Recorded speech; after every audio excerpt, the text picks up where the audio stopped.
Hola a todos, sean bienvenidos al curso de algoritmos cuánticos variacionales. Estoy muy contento de ver tanto interés por este tema en los países de habla hispana. Espero que el curso sea de su agrado y personalmente me siento muy agradecido de tener esta oportunidad de compartir con ustedes y de ayudar a difundir el uso de algoritmos cuánticos variacionales. Mi nombre es Ernesto Campos y seré su instructor en este curso. Actualmente me encuentro realizando mis estudios doctorales en Moscú, Rusia, bajo la supervisión del profesor Jacob Viamonte. En mis estudios me enfoco en las limitaciones de los algoritmos cuánticos variacionales, así como de la búsqueda de estrategias para mitigar estas limitantes. Sin más preámbulos, sigamos con nuestro curso. Aquí tenemos una visión general del curso, con énfasis en la primera parte. Tendremos un repaso, ya que no está de más refrescar ciertos conceptos, y para de esa manera estar todos en la misma página. Primero veremos algo de álgebra lineal, así como qué son los circuitos cuánticos, el teorema de no clonación, los estados de Bell y cómo son preparados, y tendremos como ejemplo de un algoritmo cuántico el protocolo de teletransportación. Los puntos 1.6, 1.7 y 1.8 se dejarán para la siguiente clase, antes de que pasemos a lo que son los algoritmos cuánticos variacionales. ¿Qué es el cómputo cuántico? El cómputo cuántico es el proceso de manipular y explotar las propiedades colectivas de los estados cuánticos, como la superposición o el entrelazamiento, para realizar computación. Las computadoras cuánticas, se espera, pueden resolver ciertos problemas de manera mucho más rápida comparado con las computadoras clásicas. Un ejemplo muy claro de esto es factorización, lo que es clave para ciertos procesos de encriptado. Esto se puede realizar usando el algoritmo Shor, el cual es un algoritmo cuántico, el cual tiene una complejidad computacional mucho menor a la del mejor algoritmo clásico conocido. Se cree que ciertos estados cuánticos no pueden ser almacenados y manipulados en una computadora clásica.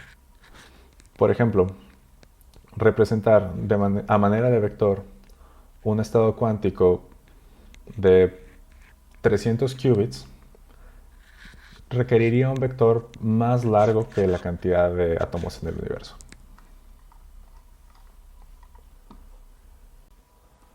En cuanto a los algoritmos variacionales, estos fueron creados para mitigar ciertas de las limitaciones sistemáticas presentes en los procesadores cuánticos modernos, como lo son variaciones en el tiempo de los pulsos y limitados tiempos de coherencia.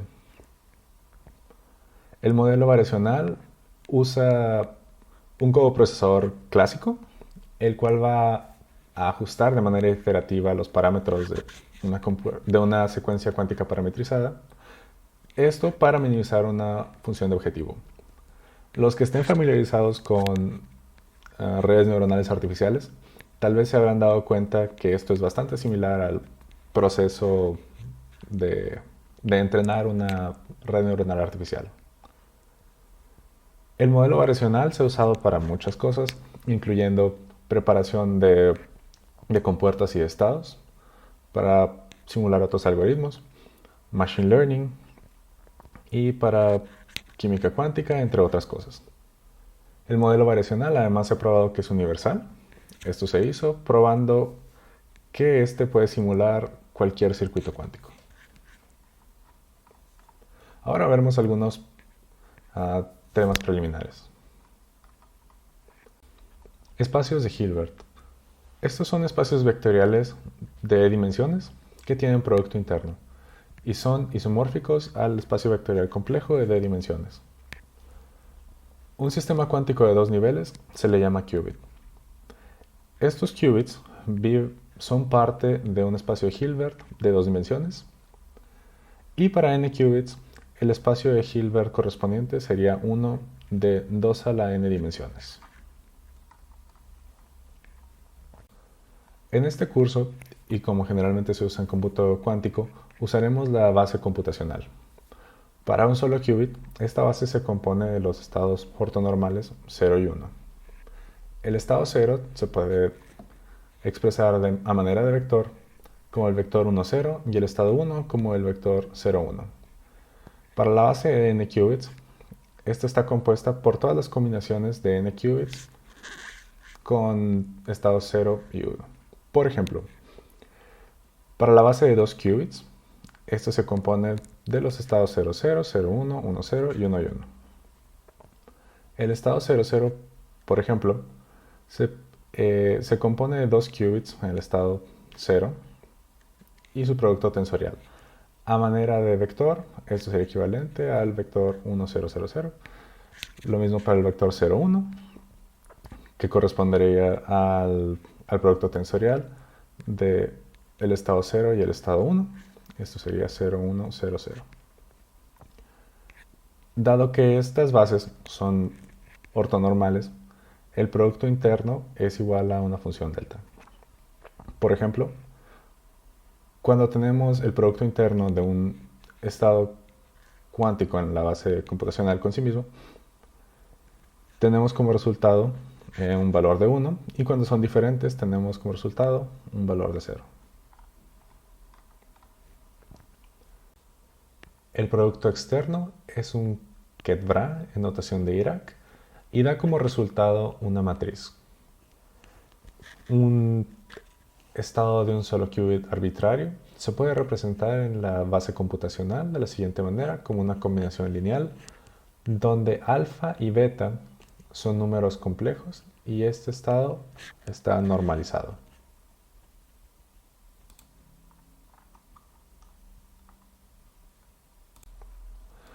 Se conocen múltiples formas de crear qubits. Estos son solo algunos ejemplos. Todas ellas tienen sus ventajas y sus desventajas. Algunos son más simples de entender que otros. Por ejemplo, fotones en su polarización vertical horizontal, lo que son los estados de Fock, en los que el qubit 0 es que no hay fotones pasando por cierto canal, o uno no sí, hay fotones pasando por cierto canal. Hay muchas maneras de crear qubits, pero hasta ahora no hay un estándar.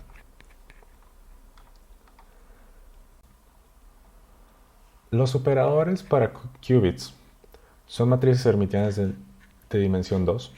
Hermitiano quiere decir que son iguales a su transpuesta conjugada. Estos operadores se pueden descomponer de la siguiente manera, que se le conoce como la descomposición espectral, donde L son los eigenestados y donde lambda L son los eigenvalores correspondientes. La eigenbase de los operadores hermitianos forma una base ortonormal, y estos operadores son importantes porque tienen un significado físico. Estos se les conoce como observables y son las cantidades físicas que nosotros podemos medir en los experimentos. El operador de proyección es simplemente el Ket-Bra de un estado, y los operadores para múltiples qubits, para n qubits, son operadores hermitianos de dimensión 2 a la n, donde n es el número de qubits. Ahora definiremos lo que son los operadores sigma o matrices de Pauli. Tenemos el operador X, Y, Z, cuyas representaciones matriciales podemos ver aquí. Esta es su descomposición en Ket-Bras, en proyectores, así como la matriz identidad. Estas cuatro matrices forman una base completa para todas las matrices de 2×2.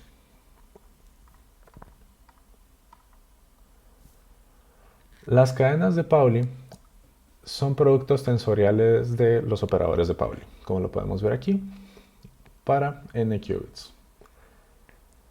Las cadenas de Pauli forman una base completa para los operadores hermitianos de 2 a la n dimensiones. Como lo podemos ver aquí, se pueden escribir a manera de combinación lineal, donde HK es un número real. Esto va a ser muy importante después, cuando pasemos al tema de cómputo variacional, ya que esta propiedad es ampliamente usada.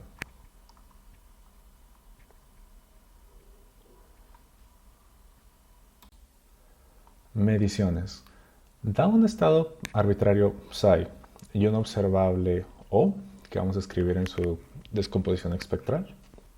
El problema es encontrar la probabilidad de medir lambda L, Cuando nosotros hacemos una medición física, lo que nosotros observamos en realidad es el eigenvalor.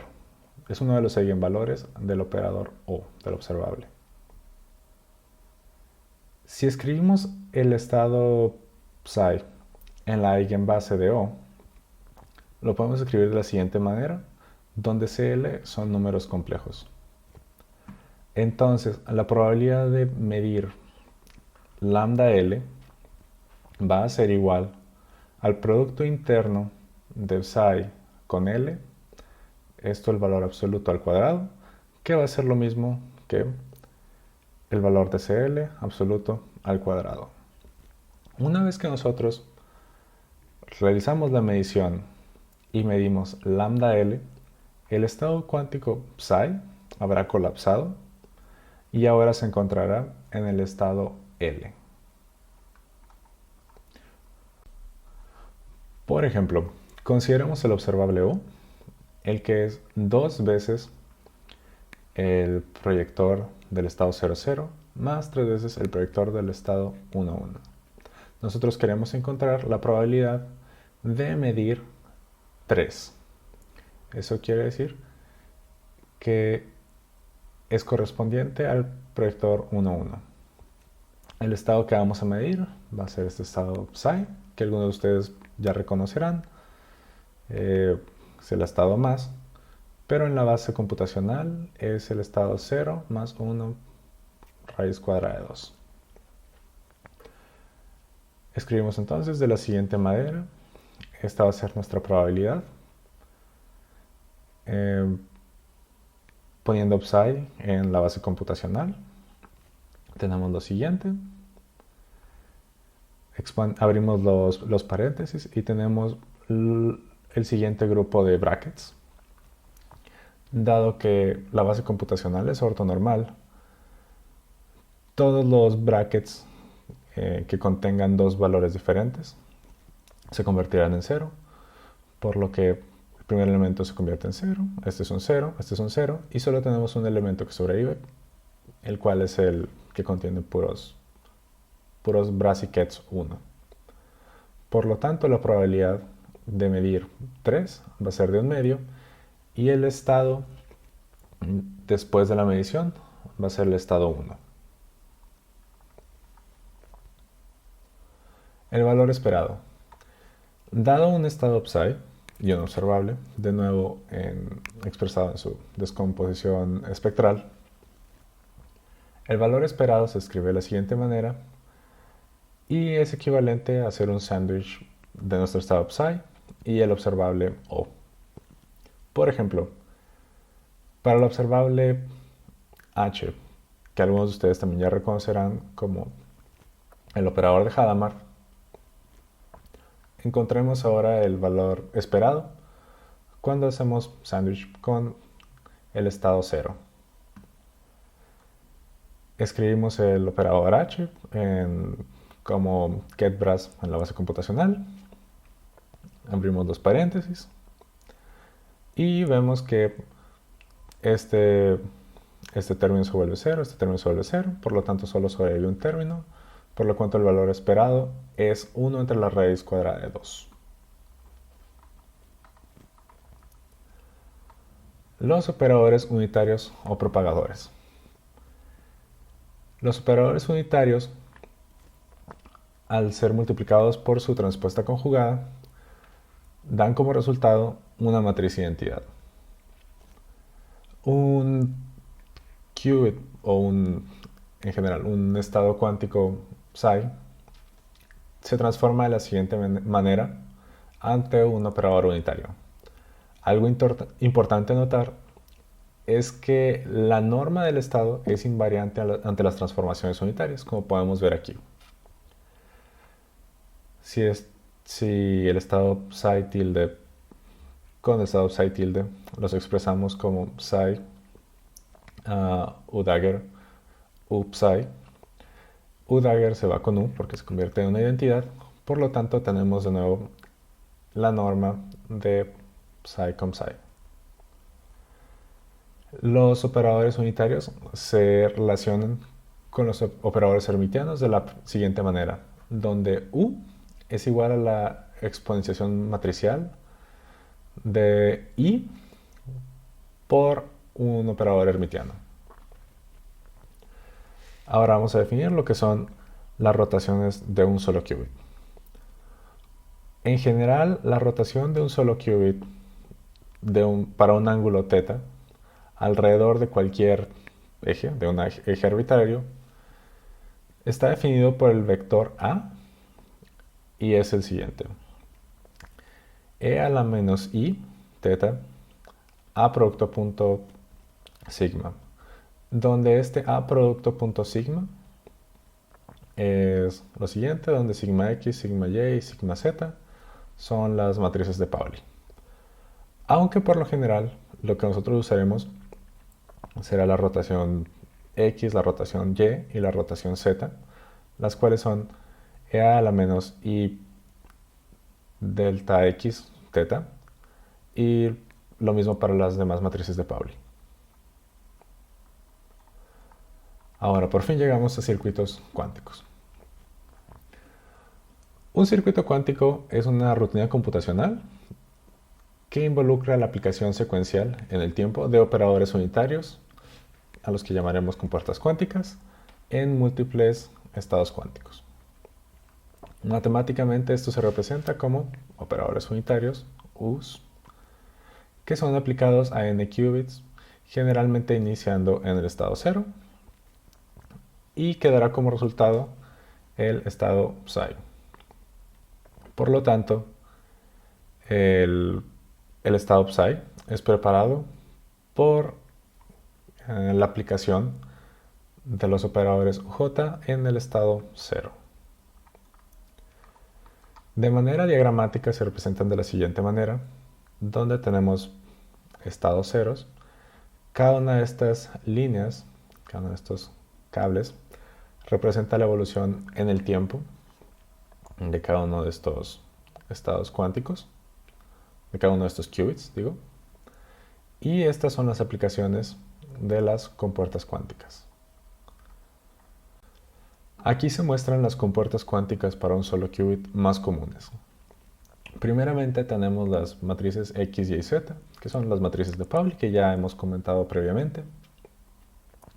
Esta es su representación a manera de circuito. Y estas son las formas matriciales. La matriz H, que vimos brevemente en uno de los ejemplos, es el operador de Hadamard, y su representación matricial es la siguiente. Tenemos también las rotaciones X, Z y Y. Se representan de la siguiente manera como circuito y sus representaciones matriciales. Ejemplos de aplicaciones de estas compuertas a qubits. Si nosotros aplicamos el operador X a un qubit 0, esto nos dará como resultado un estado 1.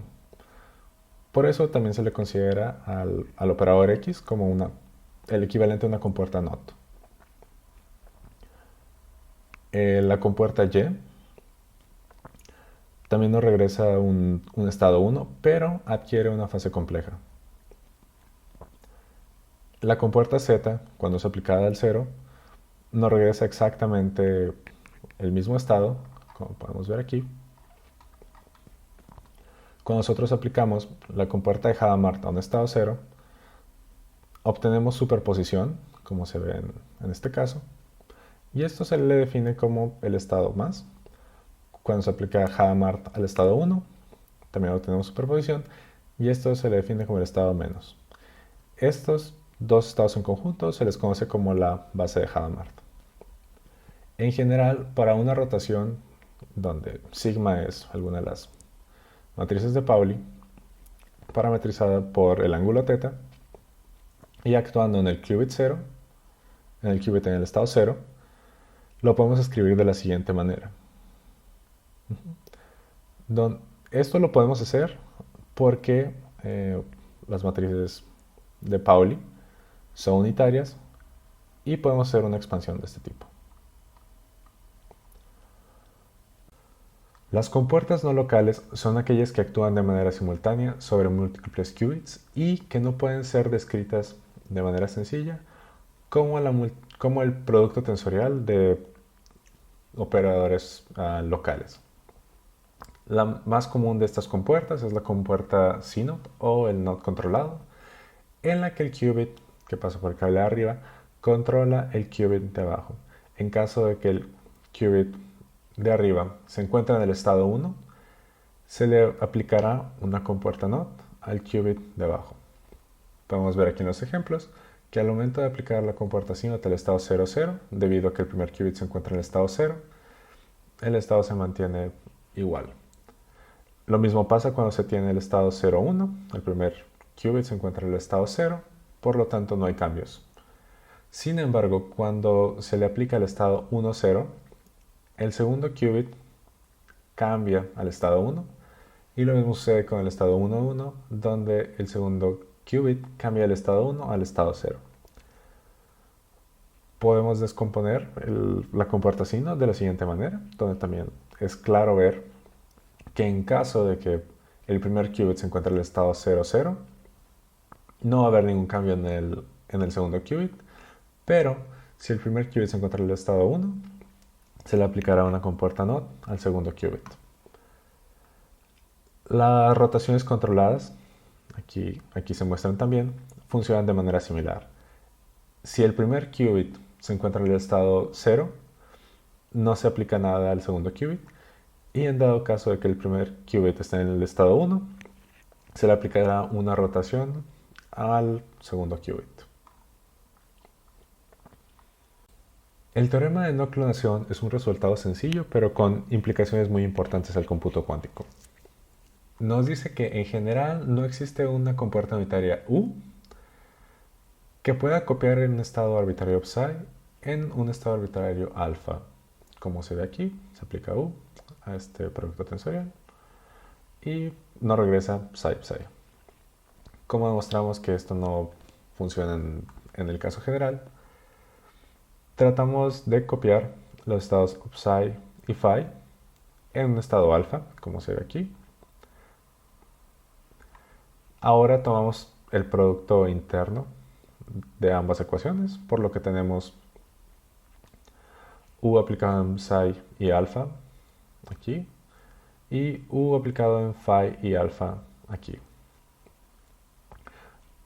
U dagger con U se van y como alfa, producto interno con alfa es 1, lo que tenemos aquí es el producto interno de phi con psi y del otro lado tenemos este mismo producto interno repetido dos veces, que es psi con phi al cuadrado. Por lo tanto, podemos concluir que el producto interno de psi con phi tiene que ser o 1 o 0, lo que implica que o psi es igual a phi o que ellos son ortonormales. Esto significa que en general no existe un operador U que pueda copiar un estado cuántico. Esto solo funciona entonces para estados clásicos. Aquí vemos nuestro primer ejemplo de un circuito cuántico. El circuito cuántico que prepara estados de Bell. Los estados de Bell tienen una propiedad muy interesante y es que están máximamente entrelazados. Describiremos un poco más tarde lo que es el entrelazamiento, pero en resumidas cuentas es un circuito que se compone de una compuerta Hadamard seguida de una compuerta CNOT.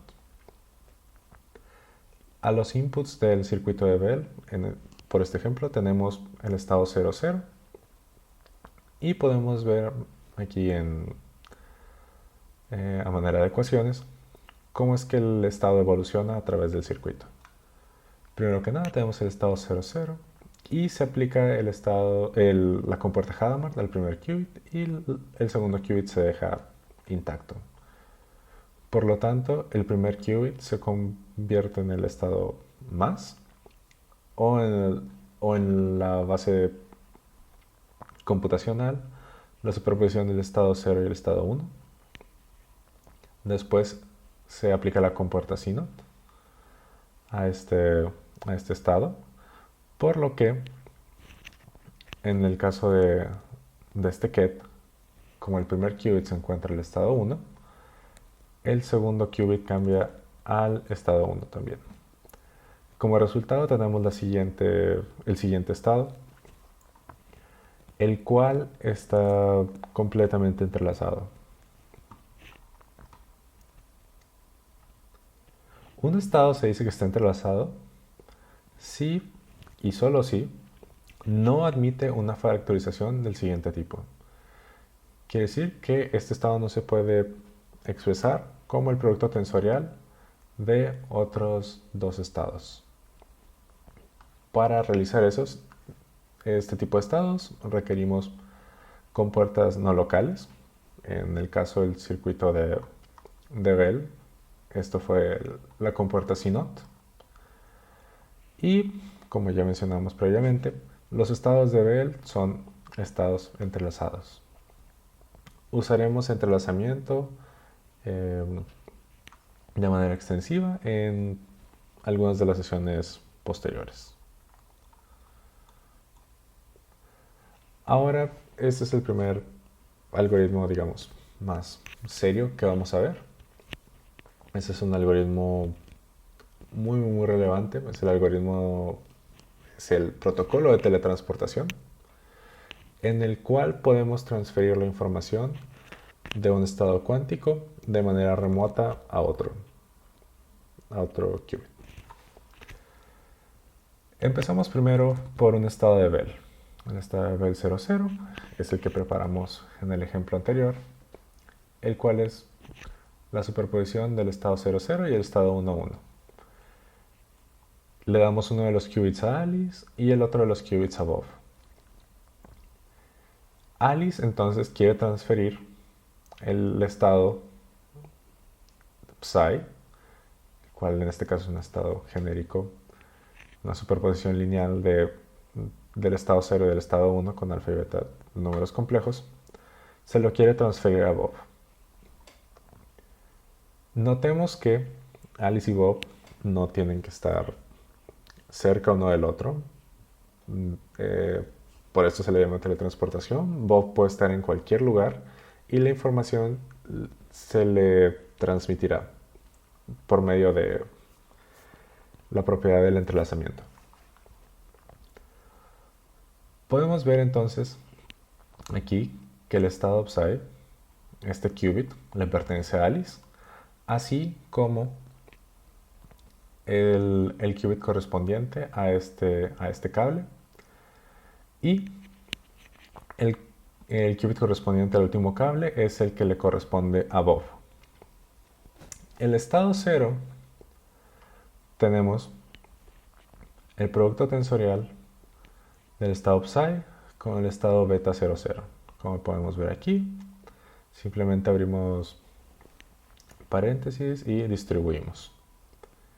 En el estado 1 hemos aplicado la compuerta CNOT entre los dos qubits que le pertenecen a Alice, por lo que tenemos el siguiente resultado.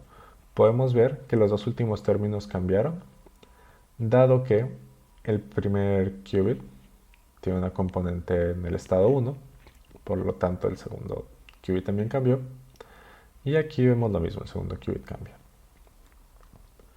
Para el estado Psi2 se le ha aplicado una compuerta de Hadamard al primer qubit. Después de un poco de álgebra, obtenemos el siguiente estado cuántico. Podemos ver entonces que tenemos en los qubits de Alice una superposición de los estados 00, 01, 10 y 11. Y del lado de Bob tenemos ya estados cuánticos muy similares al estado que queríamos enviar de manera inicial. Después de eso, hacemos una medición. Alice hace una medición en sus qubits. Y dependiendo de la medición que Alice obtiene, le envía la información de la medición que ella obtuvo a Bob. Y Bob aplicará o no ciertas operaciones a su qubit. Si Alice mide el estado 00, Bob no alterará su qubit y habrá entonces recuperado la información del qubit que Alice quería enviar.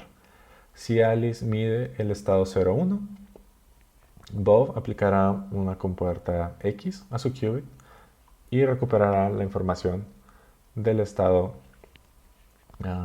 que Alice le quería enviar. En caso que Alice mida el estado 10, Bob aplicará la compuerta Z, y en caso de que Alice mida el estado 11, Bob aplicará una compuerta X y una compuerta Z a sus qubits. Para terminar esta primera sesión, tendremos una pequeña comparación entre el cómputo cuántico tradicional, como el que acabamos de ver en esta clase, y el cómputo cuántico variacional.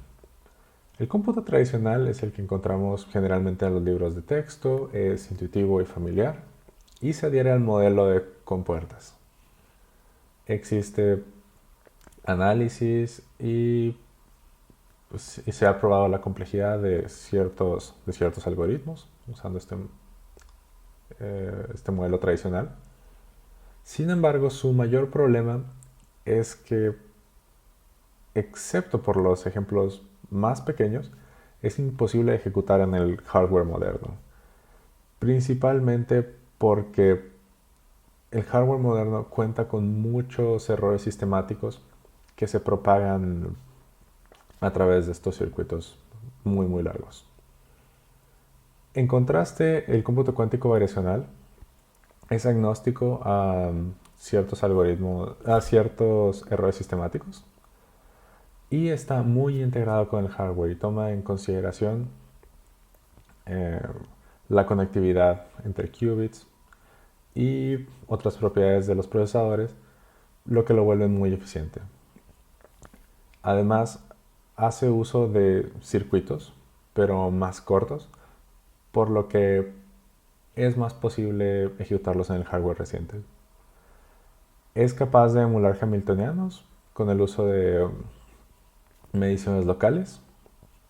Sin embargo, también tiene sus limitaciones.